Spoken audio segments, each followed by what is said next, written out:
Education पे खर्च करना इस सरकार में अपराध है। आप एजुकेशन की बात नहीं करेंगे इस देश के अंदर। आप साइंस की बात नहीं करेंगे। आप रिसर्च की बात नहीं करेंगे इस देश के अंदर। अगर आप नहीं करेंगे, तो फिर आप प्रोग्रेस नहीं कर सकते। लेकिन जिस देश में एजुकेशन की इज्जत नहीं है, 1 लाख करोड़ का बजट है सेंट्रल गवर्नमेंट का टोटल मिला के एजुकेशन का। और ये मुश्किल से मुझे लगता है कि पिछले 11 सालों में जो 0.65% का मनमोहन सिंह के टाइम में जीडीपी का देते थे, अब 0.25 पे आ गया। हम हमेशा से कहते आए कि चाइना ने अपनी क्रिटिकल टेक्नोलॉजी के अंदर मास्टरी इतनी कर ली है कि सारे देश को उसके सामने झुकते हैं। अमेरिका भी झुकता है और साथ में जापान भी झुकता है और कोरिया भी झुकता है। किसी के पास कोई रास्ता नहीं है। हम चाइना की पावर को शायद पहचान नहीं पा रहे हैं।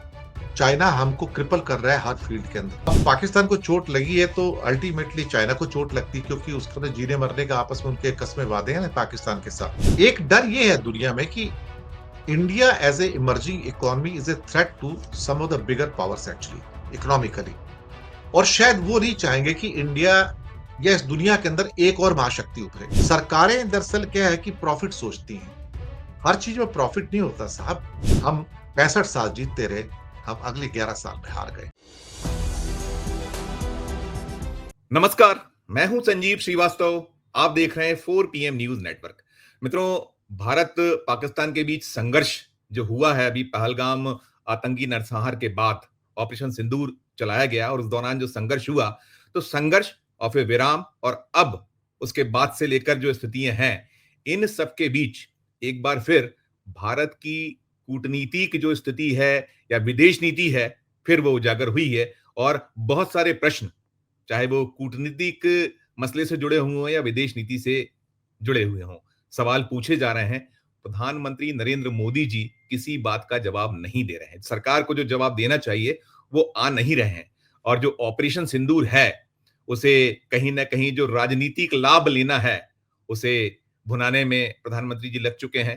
ताबड़तोड़ उनकी जो यात्राएं देश के अलग अलग राज्यों में हो रही हैं। अभी जब ये मैं प्रोग्राम रिकॉर्ड करना आरंभ कर रहा हूं, आज 31 मई का दिन है और इस समय 11:15 बज रहे हैं, तो प्रधानमंत्री नरेंद्र मोदी भोपाल में हैं।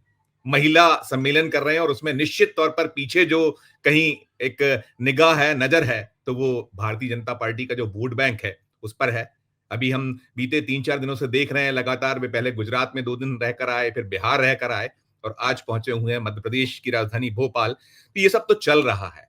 उधर हम ये देख रहे हैं कि दुनिया के जो देश थे, जो संघर्ष हुआ हमारा, उस संघर्ष के दौरान भारत बहुत अलग थलग पड़ा हुआ नजर आया। बहुत मुल्कों ने हमारा साथ जो उम्मीद थी नहीं दिया गया और इसके बाद जो हमें दुनिया के देश हैं वहां अपनी स्थिति को साफ करना चाहिए। स्वयं प्रधानमंत्री जी को जाना चाहिए, जो और बड़े लोग हैं उन्हें जाना चाहिए, तो वो तो जान ही रहे हैं। और डेलीगेशंस गए हुए हैं और डेलीगेशन की स्थिति क्या है वो हम देख रहे हैं, पा रहे हैं। उधर जो मोदी जी के खास मित्र हैं, डोनाल्ड ट्रंप, वो बाज नहीं आ रहे हैं। उन्होंने तो यही कहा है कि जो सीज फायर कराया था, हमने कराया है, कई बार कह चुके। और मैं जब ये प्रोग्राम मैं पुनः कहूंगा रिकॉर्ड कर रहा हूं, तो आज भी उनकी ओर से निकल कर आया है कि उन्होंने पुनः कहा है कि जो ये सीज फायर था वो उन्होंने ही कराया है। ये सब तो अपनी जगह है। इन सब के बीच जो संघर्ष हमारा हुआ, तो हमने देखा था कि कई मुल्क जो पाकिस्तान के साथ खड़े थे, चाहे वो अजरबैजान हो, अन्य हो, या चीन ने जैसा उसका साथ दिया, तो अब चीन की तरफ से एक बहुत बड़ी खबर निकलकर सामने आ रही है और वो उसकी जो मार या प्रहार है, उसे कहीं ना कहीं एक बड़ी सर्जिकल स्ट्राइक के तौर पर देखा जा रहा है। तो वो क्या है स्ट्राइक और उसके क्या कुछ आने वाले दौर में जो दूरगामी परिणाम हो सकते हैं, और वो तो ठीक है। अभी उस स्ट्राइक से भारत में हड़कंप मचा हुआ है। खासकर जो दुनिया का सबसे बड़ा जो इंडस्ट्री, माफ कीजिएगा, ऑटोमोबाइल सेक्टर है, तीसरे क्रम पर आता है भारत। वहां जबरदस्त हड़कंप की स्थिति और बहुत सी ऐसी इंडस्ट्री है, उद्योग जगत है, जहां हड़कंप है। और साथ साथ ये जो चीन ने स्ट्राइक की है, इससे जो भारतीय सैन्य इंजीनियरिंग है वो भी कहीं ना कहीं सकते में है। दिल्ली में बहुत हंगामा है और मैं बता दूं आपको कि गोदी मीडिया ये खबर आपको कभी नहीं बताएगा। नहीं, वो ये जो देश के समक्ष एक बड़ी गहरी जो चीन की ओर से चोट हुई है, संकट पैदा हुआ है, इस पर वो बात कभी नहीं करेगा। वो तो ऑपरेशन सिंदूर और कैसे सरकार को महिमा मंडित करना है, इसी में लगा रहेगा। तो जो स्थितियां हैं, ये जो खास जो मैं कह रहा हूं कि चीन की स्ट्राइक है, इस पर बातचीत करने के लिए हम चलेंगे एक बहुत बहुत खास मेहमान के पास। पहले मैं उन्हें जोड़ता हूं। जुड़ गए हमसे हमारे साथ हैं, आप जाना पहचाना चेहरा है, आप इन्हें दिनेश के वोहरा साहब हैं। दिनेश सर, आपका बहुत बहुत स्वागत करूंगा। और मैं दर्शकों को बता दूं, हम हमारे चैनल पे आप इन्हें देखते हैं, सुनते हैं। कल भी इसी मसले पर थोड़ी सी बात दिनेश सर से हुई थी और हमने तभी तय कर लिया था कि दिनेश जी इस मामले में बात करेंगे। दिनेश जी जो है आर्थिक मामलों के जानकार हैं, आप विदेश मसलों पर लिखते हैं, पढ़ते हैं, साथ साथ आपके अपने खुद के चैनल है न्यूज टाइम, उस पर आप उनकी तल्ख और तीखी टिप्पणियां जो बहुत सटीक विश्लेषण देखते सुनते हैं। और आप इंडियन रेवेन्यू सर्विस के रिटायर्ड अफसर हैं, इन दिनों टिप्पणीकार भी हैं, और एक हम कह सकते हैं कि सुधी जर्नलिस्ट की भूमिका में आप हैं। बहुत बहुत स्वागत पुनः करूंगा वोरा साहब। और ये जो जिस स्ट्राइक की मैंने बात की, खासकर जो किया गया है, जो हमारा वहां जो चीन ने वो स्ट्राइक क्या है, खासकर जो उन्होंने हमारे जो एक वो रोक दिया है, सप्लाई रोकी है, उसके बारे में पूरा बताइएगा। बहुत बहुत नमस्कार आपको और आपके दर्शकों को भी। अ, संजीव भाई, ये जो युग है ना, ये जो सदी है, ये सदी क्रिटिकल टेक्नोलॉजीज की सदी है। और ये सदी वो सदी नहीं होगी जिसमें आप किसी की ज्योग्राफिकल बाउंड्रीज को जीत लो। ये सदी वो भी नहीं होगी जहां पर आप किसी के ऊपर अपना लार्ज स्केल इकोनॉमिक प्रभुत्व भी जमा सको। ये सदी है प्रभुत्व की, कि क्रिटिकल टेक्नोलॉजीज को कौन मास्टर कर सकता है। जो भी देश क्रिटिकल टेक्नोलॉजीज को मास्टर करेगा, वो पूरी दुनिया पर राज करेगा आने वाले सालों में। ये बात तय है। चाइना के अंदर होता क्या है कि हर 10 साल में कम्युनिस्ट पार्टी की एक मीटिंग होती है और वो अगले 10 सालों का एजेंडा तय करते हैं कि हमने कौन सी टेक्नोलॉजी के अंदर या कौन से क्षेत्र में अपना रिसर्च वर्क करना है। और करीब करीब 25-30 साल पहले की बात है कि जब इस बात का एहसास हो गया था कि कंप्यूटर्स अब दुनिया को नेविगेट करेंगे और कंप्यूटर के अंदर जो चीजें होती हैं सारी की सारी, जो उसके हार्डवेयर्स हैं, उसके अंदर जो भी इंप्रूवमेंट होंगे या जो क्रिटिकल टेक्नोलॉजीज आएंगी, वो कई किस्म की हो सकती हैं। तो उसको कैसे मास्टर किया जाए। तो तब उनको लगा कि एक तो सेमीकंडक्टर का फील्ड है जिसके ऊपर बहुत काम करना पड़ेगा। दूसरा उनको लगा कि जो रेयर अर्थ का फील्ड है, जो 17 रेयर अर्थ हैं दुनिया में, एक्चुअली वो इतने रेयर है नहीं। जो सबसे बड़ी प्रॉब्लम ये है कि उनकी रिफाइनिंग लोगों को आती नहीं, देशों को आती नहीं। और ये जो 17 रेयर अर्थ हैं, इसके नाम बता देता हूं। सीरियम है, europium, praseodymium, yttrium, lutetium, lithium, gadolinium, holmium, thulium, dysprosium, samarium, lanthanum, scandium, neodymium, ytterbium, erbium और प्रोमीथियम। ये इनके नाम है। अब ये चीज जब आती है तो उसके बाद एक और चीज आती है जिसके ऊपर चाइना की कम्युनिस्ट पार्टी ने सोचा था कि दुनिया को वो कंट्रोल करेगा। और हो सकता है आज जब लोग उस बात को सुन रहे हैं मुझसे, तो उन्हें लगेगा कि क्या ये वास्तव में इतना इंपॉर्टेंट था। और चीन ने उस टाइम रियलाइज किया कि पूरी दुनिया के ऊपर एक और चीज जो रूल करेगी वो होगी बैटरी। दुनिया का कोई गैजेट ऐसा नहीं होगा जो बैटरी के बिना चलेगा। लैपटॉप्स हों, कैमरास हों, मोबाइल्स हों, या 10 किस्म के जो गैजेटरीज हैं आज की दुनिया में, वो सब उसके ऊपर चलेंगे। इवन जो सैटेलाइट्स हैं वो भी बैटरी पे चलेंगे। इवन जो रॉकेट्स हैं उनको भी पुशअप के लिए बैटरी की जरूरत पड़ेगी, इग्नाइट करने के लिए। तो बैटरी एक ऐसी चीज हो गई जो सिर्फ कार और स्कूटर में नहीं, एक क्रिटिकल टेक्नोलॉजी के रूप में उभरी। तो उनके सामने 3-4 फील्ड आए। एक सेमीकंडक्टर आया, एक बैटरी आया, एक रेयर अर्थ आया, और एक आया ग्रीन एनर्जी का, उसमें कि यहां पर मास्टरी करनी है। आपको हैरानी होगी संजीव भाई कि जिस टाइम बैटरी टेक्नोलॉजी और बैटरी केमिस्ट्री के ऊपर चाइना ने कोर्सेज स्टार्ट किए, इस टाइम 55 यूनिवर्सिटीज में कोर्सेज हैं उनके अप्रोक्सीमेटली। पूरी दुनिया में बैटरी केमिस्ट्री और बैटरी टेक्नोलॉजी पे किसी यूनिवर्सिटी में कोई कोर्स नहीं है सिवाय चाइना को छोड़ के। और ये कोर्सेज उन्हें 20 साल पहले स्टार्ट कर दिए थे। और आज उनको उस बैटरी केमिस्ट्री और बैटरी मेटलर्जी के अंदर हजारों उनके पास ग्रेजुएट्स, पोस्ट ग्रेजुएट्स और पीएचडी हैं। अमेरिका में आपको 10 बंदे नहीं मिलेंगे जो कि बैटरी केमिस्ट्री के या बैटरी मेटलर्जी के एक्सपर्ट हों। तो आज देखो कि दुनिया भर में बैटरी किसकी है? चाइना की। हर कार, हर स्कूटर की बैटरी उनकी है। मोबाइल्स की बैटरी उनकी है। आप कोई भी गैजेट ले लो, सारी बैटरी बैटरी पे 90% जो अधिकार है वो चाइना का है। अगर आज चीन बैटरी देना बंद कर दे तो पूरा दुनिया कोलैप्स हो जाएगा। फिर उसके बाद सेमीकंडक्टर पे आए, वो सेमीकंडक्टर को मास्टर किया। आज दुनिया का करीब करीब 60 से 70% जो सेमीकंडक्टर है, जो मिडिल लेवल का है, वो सब चाइना से आता है। और फिर तीसरी चीज आती है रेयर अर्थ, जिसकी हम आज बात भी कर रहे हैं। यस सर, यस ये सर, सर। 17 एलिमेंट्स और रेयर अर्थ के जो प्रोडक्ट हैं उसको कहा जाता है hot magnets, rare earth magnets. अब ये रेयर अर्थ के जो मैग्नेट्स है ना, ये अपने आप में एक ऐसी चीज है जिसके सामने दुनिया भी घुटने टेकती है। चाइना के पास रेयर अर्थ की पूरी दुनिया के करीब करीब 40 से 50% मिनरल्स हैं, लेकिन करीब करीब 70 से 80% प्रोडक्ट है, क्योंकि वो रिफाइनिंग ज्यादा करता है। कमाल इस बात का कि दुनिया में कोई और एक ऐसा देश नहीं है जो ए से लेके जेड तक का काम करता हो, एक आध को छोड़ के। जहाँ पे मतलब आप मिनरल भी निकालोगे, फिर रिफाइनिंग भी करोगे, फिर उसका प्रोडक्ट भी बनाओगे। एक एग्जांपल देता हूँ आपको मैं।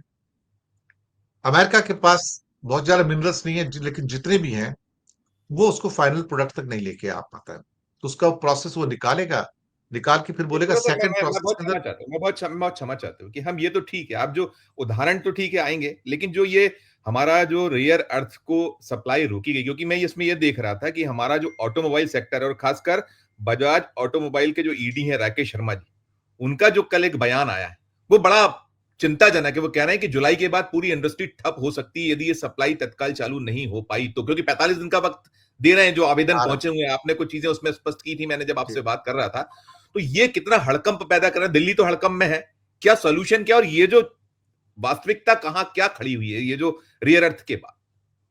तो मैंने बताया ना कि रेयर अर्थ जो सिर्फ चाइना के पास अवेलेबल है, बाकी जिसके पास भी छोटा मोटा अवेलेबल है वो एक्सपोर्ट नहीं करता है। तो हमारे पास सोर्स क्या है? एकमात्र सोर्स 100% का चाइना है।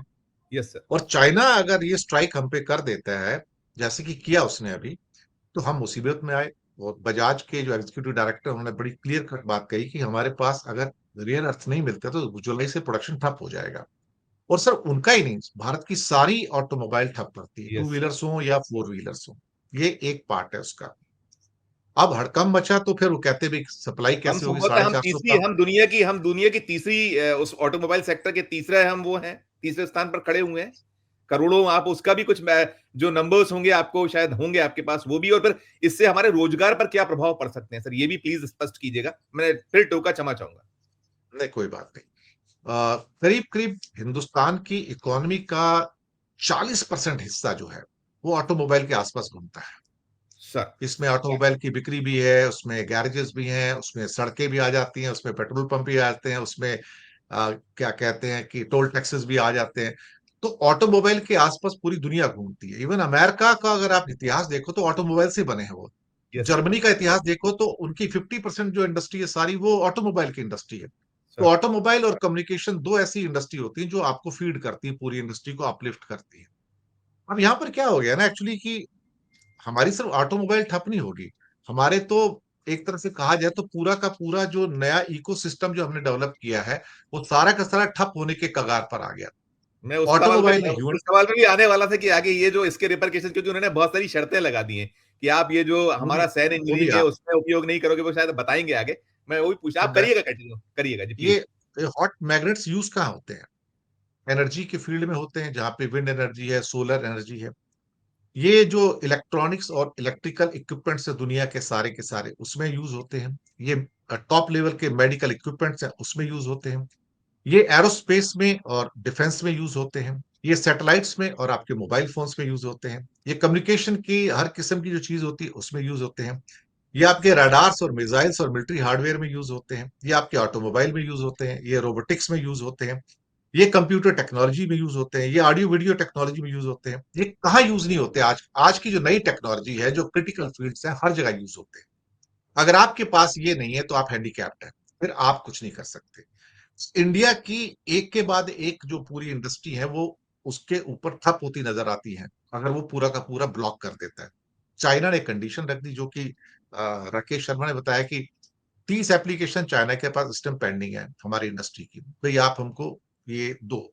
वो कहते हैं कि आप बताओ कि कहाँ इसको लगाओगे, उसके फोटोग्राफ दो, उसका डिस्क्रिप्शन दो, और आप वादा करो कि आप इसको अमेरिका को डाइवर्ट नहीं करोगे, किसी और देश को डाइवर्ट नहीं करोगे, आप जिस चीज के लिए बता रहे हो उसी के लिए उसको यूज करोगे, और किसी भी मिलिट्री वेयर के लिए यूज नहीं कर सकते इसको। यानी कि अगर कोई ऐसी, सपोज करो एक ऑटोमोबाइल बन रहा है, सपोज करो कि एक जीप बन रही है, और जीप किसी भी कंपनी की हो सकती है बड़ी, और उस जीप के अंदर सपोज करो कि ये रेयर अर्थ लगा है, जो लगा होगा, तो फिर आप उसको मिलिट्री को नहीं बेच सकते आप उसको, यानी कि आप मिलिट्री यूसेज के लिए नहीं कर सकते। तो यानी कि आप इंडिया की जो आर्म फोर्सेज है उसको भी क्रिपल कर रहे हो, जो इंडिया की एयरफोर्स का जो एक स्ट्रेंथ होता है उसको भी क्रिपल कर रहे हो, जो आपकी हमारी स्पेस टेक्नोलॉजी है, मिसाइल टेक्नोलॉजी, उसको भी क्रिपल कर रहे हो। हम तो चारों तरफ से घिर गए ना। तो चाइना तो क्या है, जो कहता नहीं है वो करता है, वो मुसीबत ये है। हम हमेशा से कहते आए कि चाइना ने अपनी क्रिटिकल टेक्नोलॉजी के अंदर मास्टरी इतनी कर ली है कि सारे देश को उसके सामने झुकते हैं, अमेरिका भी झुकता है और साथ में जापान भी झुकता है और कोरिया भी झुकता है, किसी के पास कोई रास्ता नहीं है, कोई उसकी पूरा प्रोसेस में जा ही नहीं पाता कि मैं इसको कैसे करूंगा। अब इसको क्या समझा जाए इस दुनिया में, ये जो सारा का सारा मसला निकल के आया जो चाइना ने किया है, जिससे हमारी सरकार परेशान है। इसलिए आप सुनेंगे कि बायकॉट टर्की या बायकॉट अजरबैजान है, लेकिन बायकॉट चाइना नहीं है, क्योंकि चाइना को बायकॉट करने का मतलब है कि कई ऐसी चीजें हैं जो हम चाइना पे 100% डिपेंडेंट हैं, और वो नहीं आती तो हमारी इंडस्ट्री कोलैप्स हो जाती है। इसलिए हमको थोड़ा सा संभल कर चलना पड़ता है। यहाँ पर दादागिरी से काम नहीं चलेगा, यहाँ पर वो शोबाजी से काम नहीं चलेगा, यहाँ पर समझदारी से काम चलेगा।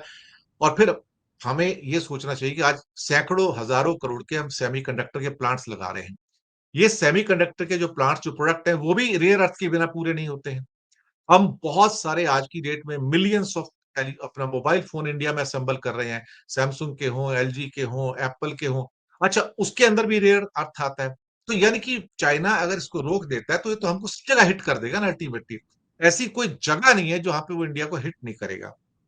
दूसरा, अगर मैं एपीआई का एग्जांपल लूं, जिससे दवाइयां मैं फिर सारी एपीआई बनती के हैं पहले दुनिया में। एपीआई पे मैं आऊंगा। मैं पूछना चाहूंगा कि ये चाइना को किस चीज पे हमारी, देखिए अभी प्रधानमंत्री जी ने 2 दिन पहले कहा था, वो कह रहे थे कि उन्होंने नाम नहीं लेते हैं चीन का, वो धीरे से कहते हैं कि छोटी आंख वाले गणेश जी। उन्होंने ये भी कहा कि जो विदेशी सामान है उसकी सूची बनाई है। सच क्या है वो जानते, कितने हजारों करोड़ का आप बिजनेस कर रहे हैं, चाइना से आयात कर रहे हैं हर चीज का। और ये जो सब कहना, क्योंकि ये भी आपने जैसे एप्पल फोन के हमारे आंकड़े थे कि हम चाइना से शायद ज्यादा असेंबल कर पा रहे थे, भी जो मार्च अप्रैल के आंकड़े आए हुए हैं। तो ये क्या, इसको उसको कौन सी चीज हर्ट की हुई, और वो उसकी जो अदावत या लड़ाई तो फिलहाल में चल रही थी यूएस से। यूएस उसको जिस तरीके से उनका जो वो वार चल रहा था, टैरिफ वार था, तो हमें क्यों बीच में लपेटा। और ये क्या पाकिस्तान के साथ जो हमारा संघर्ष हुआ उसमें कहीं कुछ, क्योंकि आप विदेश नीति पर बहुत सारी निरंतर आप लिखते भी हैं, आप उस पर टिप्पणियां भी करते हैं, तो क्या देखते पाते हैं फिर वो एपीआई पे। मैं उसके बाद आऊंगा, इसको आप थोड़ा हमारे दर्शकों को सरल भाषा में समझाइएगा प्लीज। सर, विदेश नीति बड़ी कॉम्प्लेक्स होती जा रही है यहाँ पर आज की डेट में। इसको इतनी आसानी से नहीं समझा जा सकता। समीकरण रोज बदल रहे हैं यहाँ पर।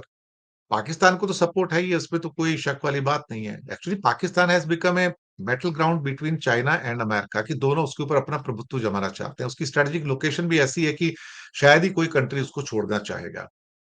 अब पाकिस्तान को चोट लगी है तो अल्टीमेटली चाइना को चोट लगती है, क्योंकि उसका तो जीने मरने का आपस में उनके कस्में वादे हैं ना पाकिस्तान के साथ में। तो एक डर ये है दुनिया में कि India as a emerging economy is a threat to some of the bigger powers actually, economically. और शायद वो नहीं चाहेंगे कि इंडिया या इस दुनिया के अंदर एक और महाशक्ति उभरे। अमेरिका ने पहले बहुत कोशिश की थी कि चाइना एक महाशक्ति के रूप में ना उभरे, उसने सारी प्रयत्न कर लिए, सारे कोशिश कर लिए, वो फेल हो गया, लेकिन चाइना उभर के आ गया। तो अब अमेरिका ने एक्सेप्ट कर लिया कि हाँ, चाइना तो भी उभर के आ गया है। लेकिन हाँ, उसमें एक चीज मैं कहूंगा कि अ, चाइना को अगर मैं देखूं तो एक चीज, अगर आप यूएस से इसका कंपैरिजन करेंगे तो आप पाएंगे कि उसके अंदर एक बहुत सिग्निफिकेंट लेवल का ट्रांसफॉर्मेशन हुआ है यूएस चाइना में। वो दुश्मन भी है, वो दोनों दोस्त भी हैं। ट्रम्प ट्रम्प वन से ट्रम्प टू में चेंज हो गए हैं, यानी कि दोनों की पॉलिसीज में जमीन आसमान का फर्क है। दोनों के बीच में अभी कोई एंगेजमेंट नहीं है, कोई आइडियाज का एंगेजमेंट नहीं है। दोनों के बीच में कोल्ड वॉर है इस टाइम, और बहुत बड़ी कोल्ड वॉर है। लोग इसको रियलाइज नहीं करेंगे। और दोनों के बीच में एक स्ट्रेटजिक कंपटीशन है। कंपटीशन है कि कौन सुपरमेसी की पोजीशन में आएगा, साइंस में हो, टेक्नोलॉजी में हो, इंजीनियरिंग में हो, मेडिसिन में हो, मिलिट्री पावर में हो।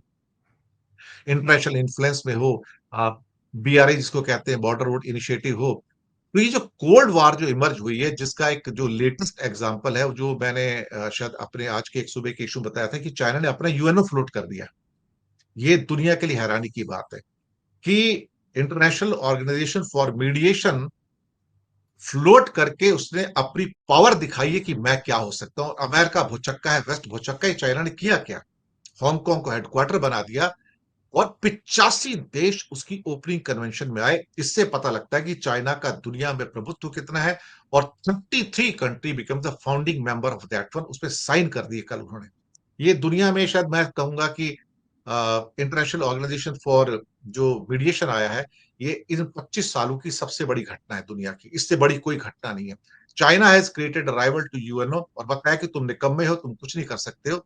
और चाइना ने इस कोल्ड वॉर में एक नया फेस पेश किया, हमें पहचानने की जरूरत है विदेश नीति में। चाइना कहता है कि दुनिया मुझे समझती है कि मैं एग्रेसर हूं। चाइना कहती है कि मैं लोगों की जमीनें हड़प कर जाता हूं। लेकिन अब चाइना कहता है मैं आपके सामने भगवान बुद्ध के रूप में आ रहा हूं। मैं एक मीडिएटर हूं। मैं दुनिया में शांति चाहता हूं। मैं चाहता हूं कि दुनिया के अंदर मेरी वजह से मीडिएशन हो, आपकी देशों के बीच के मसले सॉल्व हो, कंपनियों के बीच में मसले सॉल्व हो। और इस कन्वेंशन को अटेंड किसने किया था? 20 इंस्टीट्यूशन ने। उसमें सबसे बड़ी इंस्टीट्यूशन जिसने अटेंड किया वो कौन था? United Nation. कमाल की बात है कि China convinces United Nation to come to this convention, जो उसके राइवल यूएनओ को खड़ा कर रहा है। आप चाइना का प्रभाव देखिए कि डिप्लोमेटिकली कितना बड़ा है और टेक्नोलॉजिकली कितना बड़ा है। अब यहां से जो कोल्ड वॉर स्टार्ट होती है, ये और ज्यादा इंटेंस होगी इस समय। एक क्वेश्चन उठता है, ये जो कॉम्पिटिटिवनेस है अमेरिका के साथ, क्या ये एब्रप्ट है या प्लान्ड है, या फिर ये चाइना को एक बार फिर से रिजुविनेट कर रही है कि मैं ठंडा पड़ गया था, तो ये जो अमेरिका के साथ जो कॉम्पिटिटिवनेस है, ये उसको फिर से एक नए प्लेटफॉर्म पे एक मोटिवेट करके एक नया एक डोमेन प्रोवाइड करेगा। चाइना से क्या अमेरिका या भारत डीकपल हो सकते हैं या डी लिंक हो सकते हैं? पता ही नहीं हो सकते, बिल्कुल भी नहीं। ये सबके लिए कॉस्टली है। चाइना वो नहीं चाहेगा। लेकिन अमेरिका का एक डिसीजन जो अभी आता है, जो कहते हैं कि जो भी क्रिटिकल टेक्नोलॉजी में चाइनीज स्टूडेंट्स हैं, उनके वीजास कैंसिल कर दिए जाएंगे। ये फियर क्यों है सब? क्योंकि वो स्टूडेंट निकलेंगे, अपने कंट्री में वापस जाएंगे और उन क्रिटिकल टेक्नोलॉजीज के अंदर चाइना को एम्पावर करेंगे। तो जो रेयर अर्थ के जो बैन आ रहे हैं इस टाइम, वो सारे के सारे उसको उसी लाइट में देखा जाए।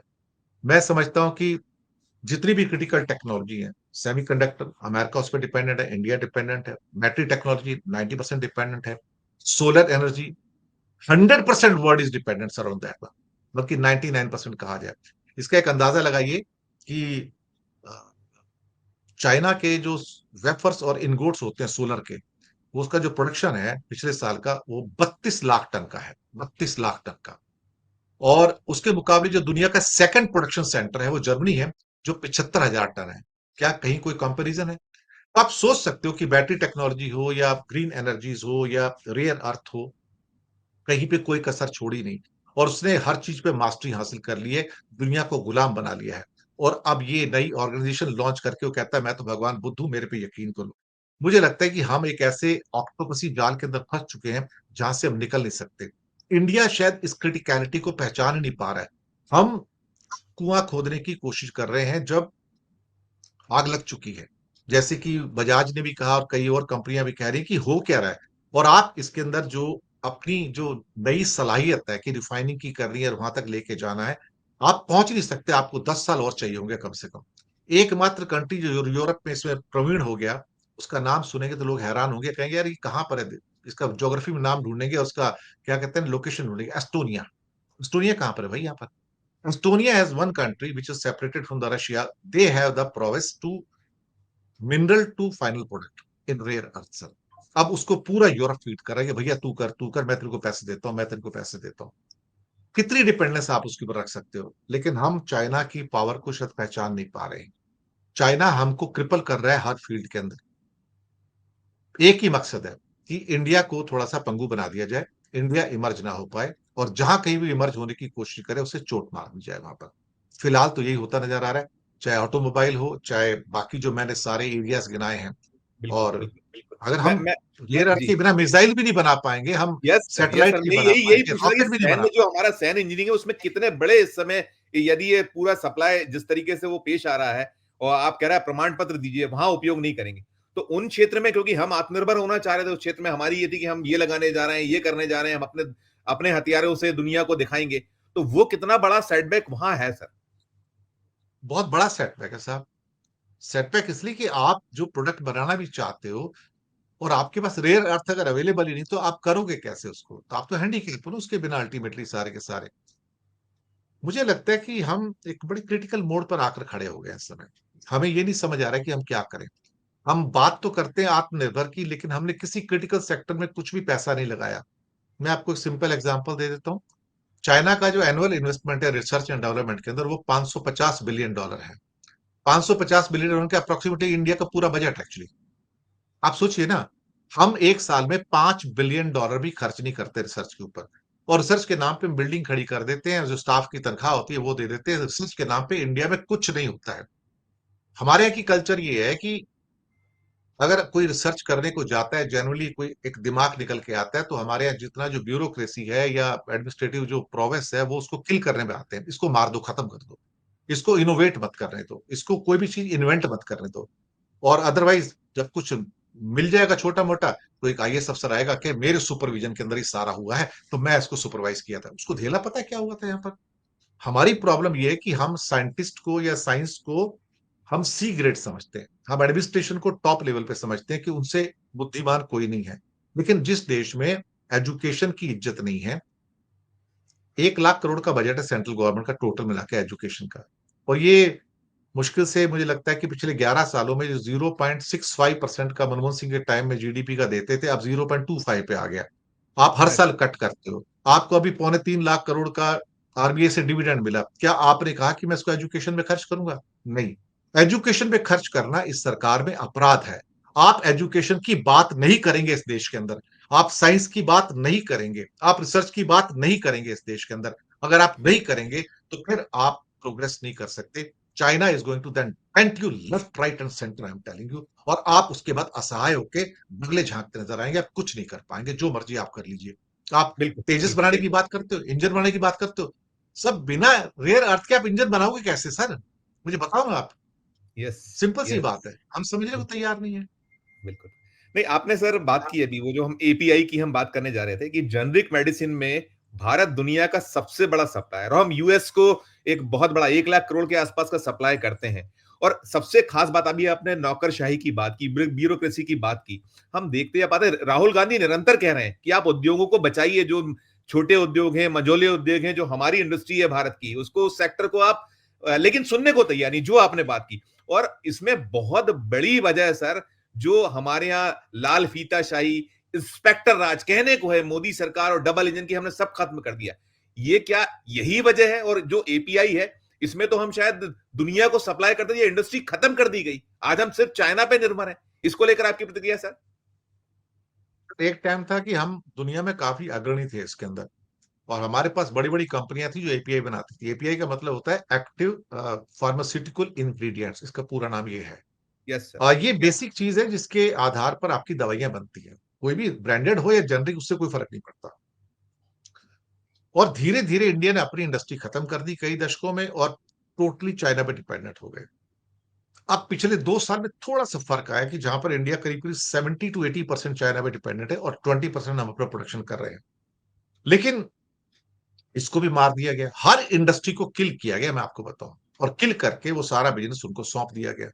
7,521 शायद आइटम है जो हम चाइना से इंपोर्ट करते हैं yes sir. Sir. Exact yes sir. करीब 7,500 कुछ आइटम, राउंड फिगर में इतना है, साढ़े यस। सात हजार आइटम्स है। आप सोचिए कि हम उन आइटम्स को भी मंगाते हैं जिसकी हमें जरूरत नहीं, जिसको हम खुद प्रोड्यूस कर सकते हैं, जिसमें बच्चों के खिलौने भी हैं, बच्चों के क्रेयॉन्स हैं, नोटबुक्स हैं, चित्रकारी की बुक्स हैं। आपको सुनकर हंसी हो आएगी संजीव भाई, एक ऐसी चीज भी हम इंपोर्ट करते हैं, अगर लिस्ट में आप देखोगे तो you start laughing, I am telling you, कि क्या हम इतने ज्यादा चाइना पे डिपेंडेंट है। What is called a walking stick. Yes sir. Yes sir. Walking stick is being imported by India sir. क्या वॉकिंग स्टिक हमारा जो कुटीर उद्योग है वो नहीं बना सकता था? या पुराने टाइम में हमारे बुजुर्गों के पास छड़ी नहीं होती थी चलने के लिए? क्या मतलब, एक शर्मिंदगी इस हद तक है। अब होता क्या है ना कि इंडिया में मैन्युफैक्चरिंग को किल किया गया, वो इंस्पेक्टर राज के चक्कर में सारा किल हो गया, वो बचा ही नहीं कुछ भी। लेकिन कुछ सुनता है क्या? कुछ सुनने को तैयार है क्या? आप उसको आजादी देना चाहते हैं कि नहीं? आपको गला घोटते हैं। आप एक इंडस्ट्री लगाते हो, पता लग रहा है आपने 100 करोड़ लगाया तो 70 इंस्पेक्टर आ जाएंगे कटोरा लेके, मेरे को पैसे दो, मेरे को पैसे दो। अरे आपकी इंडस्ट्री चलती है नहीं चलती, उनको पैसे चाहिए और उनका एक ही काम है कि इसकी गलती निकालो, उसको पनिश करो। When a country is out to punish the industry, sir, industry can not flourish. China का मॉडल अलग है सर, वो उसको कोलैबोरेट करते हैं, वो कहते हैं आप प्रोड्यूस करो, आपके घर में कोई इंस्पेक्टर नहीं आएगा। हमारे यहाँ तो ये हो रहा है, तो एपीआई अब धीरे धीरे कुछ बड़ी इंडस्ट्री आ रही है उसके अंदर। मुझे लगता है और 5 से 10 साल लगेंगे जहां पे हम 70 से 80% अपनी जरूरत का पूरा कर सकें। आई डोंट नो, हमें सुसाइड करने की आदत है और हम इंडस्ट्री के मामले में हम सुसाइड करते हैं, आत्महत्या करते हैं। पता नहीं कब ये आदत छूटेगी हमारी और कब हम प्रोग्रेस के पाथ पर आगे आएंगे सर। बिल्कुल, इस समय क्या ज़रूरत दिखाई पड़ रही थी? क्या कुछ होना था? चाहे वो प्रधानमंत्री स्तर पर भारत के जो क्या इस मौके पर जो अभी ये जो रेयर अर्थ मैग्नेट वाला जो मसला है, क्या किया जाना था? अभी कुछ शुरुआत दिखती नहीं है। जो उद्योगपति हैं वो अपने स्तर पर प्रयास कर रहे हैं, ऐसा नज़र आ रहा है फिलहाल में। क्या आपके पास फीडबैक है सर इसको लेकर? पर 1 आध सवाल 2 सवाल में मैं खत्म कर दूँ। 2 साल पहले की बात है, इंडिया में बड़ा हो हल्ला मचा। इंडिया में लिथियम मिल गया, लिथियम मिल गया, अब हम पूरी दुनिया को एक्सपोर्ट करेंगे, हम धन्ना सेठ हो गए। क्या आज तक कोई एक माइन का टेंडर हुआ सर? ऑक्शन हुआ कहीं पे? क्या कहीं पे कोई एक प्रोडक्शन सेंटर स्टार्ट हुआ? 2 साल हो गए हैं। आप कहते नहीं हो कश्मीर की माइंस तो बड़ी मुश्किल है, उसमें निकालना तो बहुत महंगा पड़ेगा। इससे अच्छा तो हम चाइना से मंगा लें, वो ज्यादा सस्ता है। जब आप इन हालात में आ जाओगे तो आपकी जो विल पावर है प्रोड्यूस करने की, वो कहां जाएगी? सरकारें दरअसल क्या है कि प्रॉफिट सोचती हैं। हर चीज में प्रॉफिट नहीं होता साहब। आपको कंट्री को आगे बढ़ाने के लिए पैसे इन्वेस्ट करते हैं, वो कहीं और से निकलेंगे, अभी यहां से नहीं निकलेंगे। तो कई बार आपको लॉसेस भी सहन करने पड़ते हैं। आप एग्रीकल्चर में पैसे लगाते हो ना, सब्सिडी देते हो ना, तो कई बार क्रिटिकल एलिमेंट्स के अंदर आपको पैसे लगाने पड़ेंगे, लेकिन आप लगाने को तैयार नहीं हो और आप एनकरेज करने को तैयार नहीं हो। आप इतनी कंडीशंस लगा देते हो, साथ में कहेगा यार मैं यहां से यार मिनरल निकालने जा रहा हूं, मैं तो मर जाऊंगा यार। सरकार को उससे पहले रॉयल्टी चाहिए, डिविडेंड चाहिए, सब कुछ चाहिए। सरकार पहले कटोरा लेके खड़ा हो जाती है। हम दरअसल हमारा माइंडसेट खराब है सब, हमारा माइंडसेट मैन्युफैक्चरिंग में है ही नहीं। हम एक सर्विस इकोनॉमी है, हम सर्विस इकोनॉमी में ऊपर जा सकते हैं, वही थोड़ा बहुत चलता रहेगा। मैन्युफैक्चरिंग के अंदर हम, वो एक माइंडसेट होता है बॉयलर सूट का, जो यूरोप में था, अमेरिका में था, जापान में था।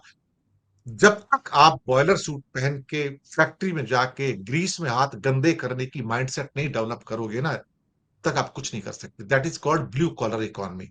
हम है व्हाइट कॉलर इकोनॉमी। तो हमारे यहाँ कोई फैक्ट्री में जाके काम नहीं करना चाहता, बैठ के लैपटॉप लेके काम कर लेंगे। इसलिए आप जितना मर्जी कुछ कर लो, हमारी ब्यूरोक्रेसी उसको थ्रॉटल कर देगी। हमारी इस समय मैन्युफैक्चरिंग 13.5% पे आ गई सर, जो 17% थी 5 साल पहले। 13.5% पे हमारी मैन्युफैक्चरिंग है। किसी को फिक्र नहीं है सर, किसी को फिक्र नहीं। To hell with. मुझे लगता है कि इस कंट्री में किसी को फिक्र नहीं तो कोई क्या करेगा? कोई क्यों इस कंट्री की तरक्की के बारे में सोचेगा? कोई सोचना ही नहीं चाहता सर, सच बात तो ये है। बिल्कुल, बिल्कुल। आपने सर एक बात की शीत युद्ध की बात की और ये क्या ये शीत युद्ध दौर लौट आया जिस तरीके से ये सब चल रहा है, सारा का सारा? 100%, 100%। चाइना और अमेरिका का शीत युद्ध क्रिटिकल टेक्नोलॉजीज में भी है, वर्ल्ड इन्फ्लुएंस के अंदर भी है, मिलिट्री और इकोनॉमिक पावर के अंदर भी है। और कहीं ना कहीं जो मैंने बताया ना कि इंटरनेशनल ऑर्गेनाइजेशन फॉर मीडिएशन जो आया है, ये वेस्ट को जवाब है कि मैं भी अपनी एक इंस्टीट्यूशन खड़ी कर सकता हूं, मैं भी अपना एक मुकाम बना सकता हूं। आप यूएनओ बना सकते हो तो मैं ये बना सकता हूं। ये शीत युद्ध का एक ताजा उदाहरण है और उसने 85 कंट्री को अपने साथ में खड़ा करके पहले दिन बता दिया कि ये मेरी पावर है। ये टसल है साहब, वेस्ट वर्सेस चाइना की। अब ये टसल है आने वाली सदी में जो बचे हुए साल हैं कि कौन इस दुनिया पे रूल करेगा। और उसमें मुझे लगता है कि अमेरिका और वेस्ट पिछड़ता हुआ नजर आ रहा है। यूरोप तो पूरा जा चुका, खत्म हो गया, यूरोप इज सिंकिंग। हमारे हमारे विश्वगुरु कहाँ है? एक उस पे भी हम थोड़ा कहीं भी नहीं है जब तक हम क्रिटिकल टेक्नोलॉजीज को मास्टर नहीं करते हैं सर। हम कहीं नहीं है दुनिया में। हम फिर वही सब असेंबलिंग वाली बात करेंगे, हम पेचकस उठाएंगे, चार स्क्रू लगाएंगे, उसको जोड़ेंगे और जोड़ के भेज देंगे। लेकिन उसका सारा मटेरियल कहां से आ रहा है, हम उसके बारे में नहीं सोचते। मैंने एक कभी पीछे एपिसोड किया था जिसमें मैंने कहा था कि आप इंडिया में अगर मैन्युफैक्चरिंग को ऊपर लाना चाहते हो तो आप 500 करोड़ रुपए तक की एक इंडस्ट्री को बिल्कुल मुक्त कर दो। कोई लाइसेंस नहीं, कोई इंस्पेक्टर नहीं है। 500 करोड़ की इंडस्ट्री को जीएसटी से मुक्त कर दो और 500 करोड़ तक का जो मतलब उसका मेकिंग जो होता है कि कितने फैक्ट्री बनती है, और उसके ऊपर एक नया टैक्स लेके आओ, टर्नओवर टैक्स, और उससे कहो कि सिर्फ मैं 5%, अगर आपका 500 करोड़ का टर्नओवर आता है तो 5% यानी कि 25 करोड़ रुपए आप टैक्स दे दोगे, कोई और टैक्स आप पर नहीं लगेगा। You start a new and you see 5 साल के अंदर 2030 तक आप एक चमत्कार इंडिया में पैदा कर दोगे। एंटरप्रेन्योर्स की कमी नहीं है, ब्रेन की कमी नहीं है, टैलेंट की कमी नहीं है। अगर आपने कह दिया कि 500 करोड़ रुपए की इंडस्ट्री आप लगा सकते हो आज, और आपको कोई लाइसेंस राज नहीं है, मैं आपको यकीन से कहता हूं साहब, हिंदुस्तान किंग बन सकता है। लेकिन ये करेंगे नहीं, क्योंकि ये वो फार्मूला है जो इंडिया में ऑलरेडी सर्विसेज में लागू है सर। आप सर्विसेज में इंडस्ट्री खोल सकते हैं, कोई भी एक छोटा सा सर्टिफिकेट ले लो और अब स्टार्ट कर दो, और आप अपने यहाँ पर 50 कंप्यूटर रख दो, एक ग्लोबल कैपेबिलिटी सेंटर बना लो, कोई लाइसेंस राज नहीं, कुछ नहीं है, but they are minting money, I am telling you, and they are exporting the goods also, so called services जैसे कहते हैं। $387 बिलियन का हमारा एक्सपोर्ट है सर्विसेज का इस साल का, तो हमें उसको अंडरमाइन नहीं करना है। अगर वो फॉर्मूला आपको सिर्फ सर्विसेज का अगर यहाँ पे लागू करते हो, 500 करोड़ की इंडस्ट्री स्टार्ट करो, there will be magic and miracle in this country. Whether political class has the courage to do it, it depends on them. Otherwise, India will just keep on struggling, dragging, and maybe ऐसे ही चलता रहेगा sir. Right, so मैं एक अंतिम सवाल आपसे करूंगा, एक आखिरी सवाल मेरा होगा कि ये जो स्थितियां हैं, भारत हमने देखा कि अब जब ये संघर्ष हुआ पाकिस्तान के साथ तो हम अलग थलग दिखे, और दुनिया में जिस तरह की स्थिति है हर कोई हमें आंखें दिखा रहा है, ट्रंप से लेकर और फिर जी जिनपिंग जो है उनको हम देख ही रहे हैं क्या क्या कर रहे हैं।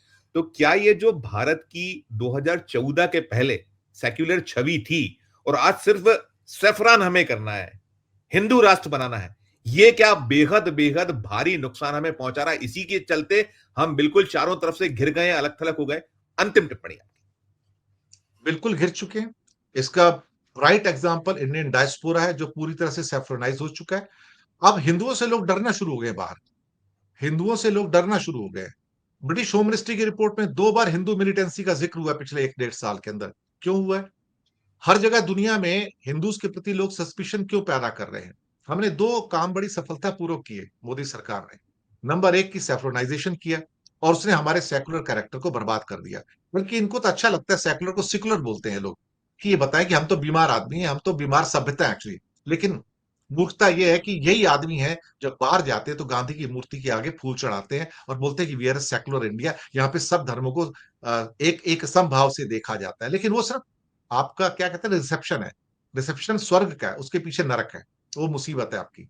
तो हमारी जो छवि है बुरी तरह से डेंट हुई है, लोगों का यकीन हमारे ऊपर से उठ गया है कि हम एक उदारवादी हिंदू सभ्यता बन सकते हैं। मैं समझता हूं कि इसने इतना बड़ा डेंट किया है कि जिसकी रिकवरी शायद आने वाले डेकेड्स में भी नहीं हो पाएगी। ये कारण है कि दुनिया हमसे छिटक रही है, डिप्लोमेटिकली हमसे आइसोलेट हो रही है, और समझते हैं कि अगर इंडिया को कहीं ज्यादा मजबूत कर दिया गया, India can be a threat to the world, Hindus can be a threat to the world. अब जो लोग कहते नहीं हिंदू उदारवादी हैं, लेकिन जो चेहरा निकल कर सामने आ रहा है वो उदारवादी चेहरा नहीं है, वो कट्टरवादी चेहरा निकल के आ रहा है। तो इसलिए इस्लामोफोबिया के साथ हिंदू फोबिया निकल के आ रहा है, और हम फिर जाके वही बार गुण गाते हैं कि नहीं यार वो ऐसा है ना कि किसी भी धर्म का टेररिज्म से कोई ताल्लुक नहीं होता, जस्टिफाई करने की कोशिश करते हैं लेकिन हो नहीं पाता। एक और क्वेश्चन था आपका, क्या था जो साथ में था आपका? नहीं, मैंने यही कहा कि इसी के कारण हम यहाँ आके खड़े हो गए हैं, यही मैंने पूछा था कि यही इसीलिए है इसी हम के इतने कारण इसी के कारण कूटनीतिक हार हुई है हमारी बहुत बड़ी, और हम उसको संभाल नहीं पा रहे हैं, और हम एक्चुअली हम बहुत मिजरेबल कंडीशन में इस टाइम क्रिटिकली, हमें कोई पसंद नहीं करता आज की डेट में दुनिया में, हमें लोग वीजा देना भी पसंद नहीं कर रहे हैं, लोग हिंदुओं से डर रहे हैं एक्चुअली। और उसमें इंडियन डायस्पोरा ने और तड़का लगाया, क्योंकि that is the picture which is visible in the New York और द ऑस्ट्रेलियन सिटीज और मे बी इन ब्रिटेन और समवेयर एल्स, और कोई उस पिक्चर को पसंद नहीं करता। जो चीजें हमने 75 सालों में अपनी मेहनत से बनाई थी, पंडित नेहरू ने, इंदिरा गांधी ने, बाकी लोगों ने, कहते हैं ना कि रोम बनने में तो उम्र लग जाती है, डिस्ट्रॉय करने में 2 मिनट लगते हैं। इन्होंने इस हिंदुस्तान की ईथोस को, इसकी कल्चरल थिंकिंग को, जो आइडिया है, आइडिया दैट इज इंडिया, उस आइडिया को ध्वस्त किया, और ये बताने की कोशिश की कि हम टिट फॉर टैट करेंगे, हम इजराइल बनेंगे और हम ऐसे कर देंगे वैसे कर देंगे। नकल करके ना कोई इजराइल नहीं बनता। हम भारत हैं, इसको भारत ही रहने दो। भारत भारत के रूप में ही जाना जाएगा, भारत कभी भी इजराइल के रूप में नहीं जाना चाहिए। हम मल्टी कल्चरल थे, मल्टी रिलीजियस थे, मल्टी थिंकर थे।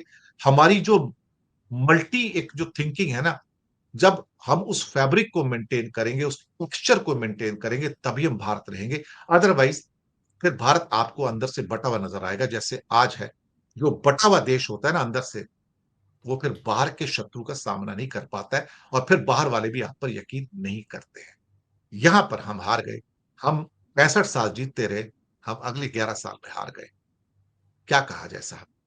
नहीं, बिल्कुल, बिल्कुल वही अब चिंता का विषय है। बोरा सर आपने एक-एक चीज़ खासकर जो रेयर अर्थ पर हम खास ये शो कर रहे थे कि उसके क्या-क्या दुष्परिणाम हैं, क्या-क्या हम आने वाले वक़्त में इसके दूरगामी परिणाम हो सकते हैं, उस पे आपने बहुत अच्छे से फ़ोकस डाला और दूसरा जो हम बात कर रहे थे कि जो हमारी सेक्युलर छवि टूटने से कितना भारी नुकसान हुआ, उसे भी आपने बहुत स्पष्ट कर दिया और साफ कर दिया कि इस ज़रिए हम दुनिया में अपनी स्थिति को साफ भी नहीं कर सकते और अपनी जगह भी नहीं बना पाएँगे, नहीं चेते। और अभी तो प्रधानमंत्री जी जैसा मैंने कहा कि वो लगे हैं कि ये जो ऑपरेशन सिंदूर है उसको कैसे कैश करा ली जाए, लेकिन जो संकट विपदाएं अभी देश पे आई हुई हैं, बनी हुई हैं, उस और शायद ध्यान नहीं है उनका और जितनी देर करेंगे शायद उतना ही हमारा नुकसान होने वाला है। आपने बहुत सारा समय हमें दिया वोरा जी, आपका बहुत बहुत धन्यवाद, बहुत बहुत आभार। तो दर्शकों आपने सुना ये दिनेश के बोहरा साहब थे। जैसा कि मैंने पहले बताया कि विदेश मामलों के भी जानकार और साथ में आप आर्थिक पक्ष को बहुत बारीकी से जानते हैं और उन्होंने सारा कुछ खोल दिया। जो अभी चीन का जो वार है, प्रहार है, जो उसने हम पर एक स्ट्राइक की है, वो स्ट्राइक कितनी भयानक है और क्या कुछ इसके परिणाम होंगे आगे, अभी होना शुरू हो गए हैं, वो भयानक है। आपकी अपनी क्या राय है? आपकी अपनी क्या टिप्पणी है? इस वीडियो कमेंट बॉक्स में जाकर ज़रूर कीजिएगा और हमारी ये चर्चा अच्छी लगी हो तो चैनल को लाइक कीजिएगा, सब्सक्राइब कीजिएगा, ज्वाइन का बटन दबाइएगा तो हमारी हौसला अफजाई होगी। प्यार और स्नेह बनाए रखिए और देखते रहिए 4 पीएम न्यूज़ नेटवर्क। धन्यवाद, नमस्कार।